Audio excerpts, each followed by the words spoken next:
Hi everyone, welcome to Color Conversations with Crawford Street. I'm Tanner and it is good to be here. You'll have to excuse, I'm sure you guys can see all the little particles that float around. We work next to a bunch of wood shops and all kinds of stuff. And whenever we open the door, stuff just comes in. So there's stuff going around, so try and ignore it. Today's color is Sherwin Williams 9172 Studio Clay. It is a darker medium. The LRV is 27. This is it's a fun color because it's kind of unique, but it's also very, very, very neutral. And so it doesn't demand attention. It doesn't stick out. You know, it's not bold. But it is intentional. You know, like if you use this color, you're going to be intentional with it because it has to be used properly. You know, it's one of those colors. It's not a black or a white, you know, or even a true green or anything to where it's like you put that up and you know that's its color. It is one of those colors that can kind of morph depending on what it's surrounded by and how much light is on it. So it can look very brown. It definitely has brown undertones, definitely has like a tan look to it, almost like a deep khaki, but it also has green undertones too, which is really cool because again, that's just, you know, talking about its natural, it's the natural undertones of that are just, they're both going to be so inviting and homey feeling and even natural. So if you're talking about the exterior, you're talking about brown and green, that's trees, right? So if you have, you know, the exterior of your house, if you have a lot of trees around, this is a beautiful color. It's so nice.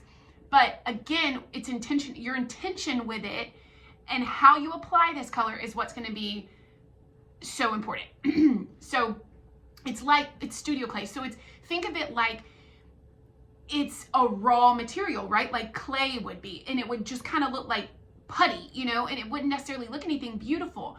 But once it is shaped into something beautiful and then polished up and then maybe, you know, has flowers put in it, it's this beautiful vase, and this color is perfect for it. So it's almost like it's an unrefined color, and then once you put it on something, it really works. It really does its job. But otherwise, it just kind of can feel like a brownish color.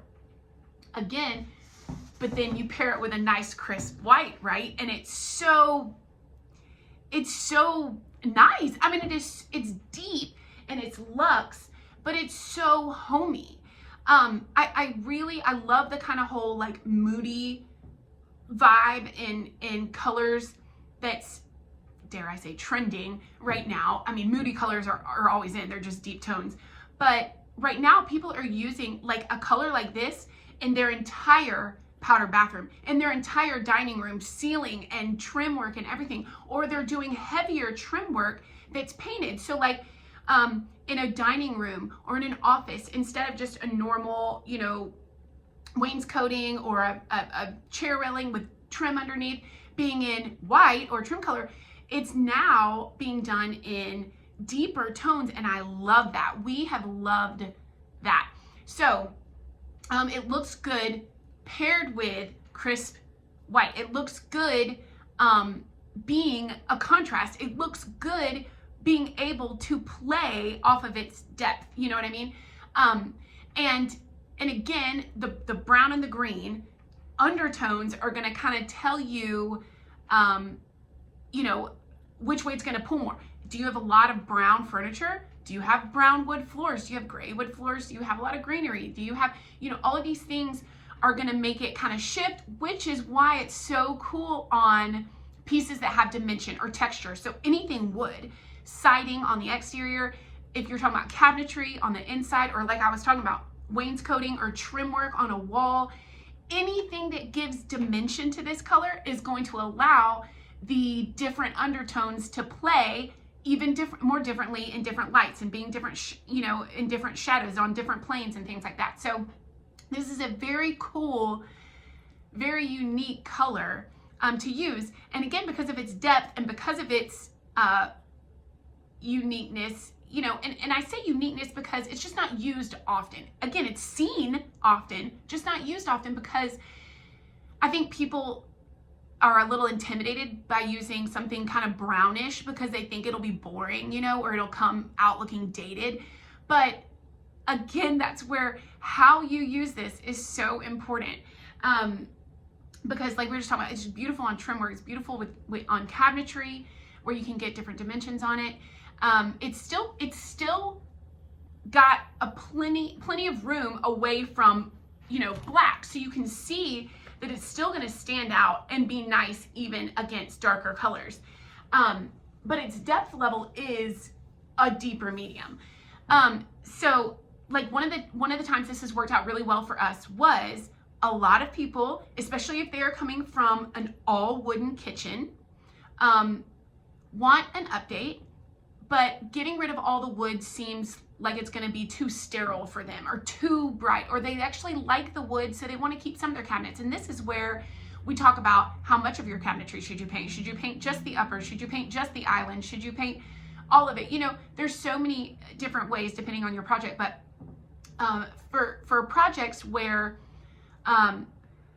you know, you're afraid to lose the wood, sometimes if you can get a color in there that alludes still to brown like wood and still you know, gives that kind of, like we were talking about, an unrefined raw feeling just by its color, then you could pair, this could be your lowers and you could have white uppers and you wouldn't feel like everything was so sterile. Or you could leave your island in your wood, your perimeters in your all new white color or whatever, and then this could just be your butler's pantry or your doors on the interior.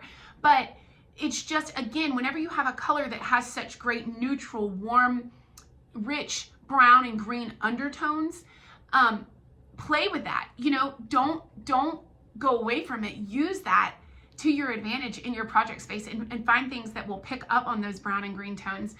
And as always, if you like this color and you feel like it's awesome, but Tanner, when you're saying, you know, I have to be really intentional and purposeful with where I place it, that's now I'm lost, you know, because I was just going to do it on this one wall, but now I'm thinking, do I do it on 3 walls? Or I was just going to do it on the ceiling. Now I'm thinking, do I do my ceiling and my trim?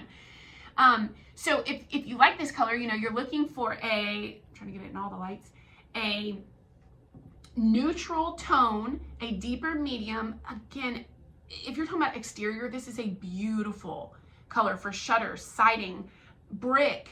It's again, anything with dimension is gonna make this play nicely. But how it's used is going to determine how modern it looks, or how purposeful it looks. And so if you guys need help, reach out. If you're here and you feel like you need a little bit more adjusting, you're like, it's maybe too brown for me, or maybe too green, or not dark enough, we'd love to help. Our email is crawfordstreetdesigns@gmail.com. You can find us on social media at Crawford Street Designs, or you can just comment on here. And we will talk to you guys later. We'll see you next time. Subscribe if you haven't. We love having these color conversations with you guys. Okay, see ya.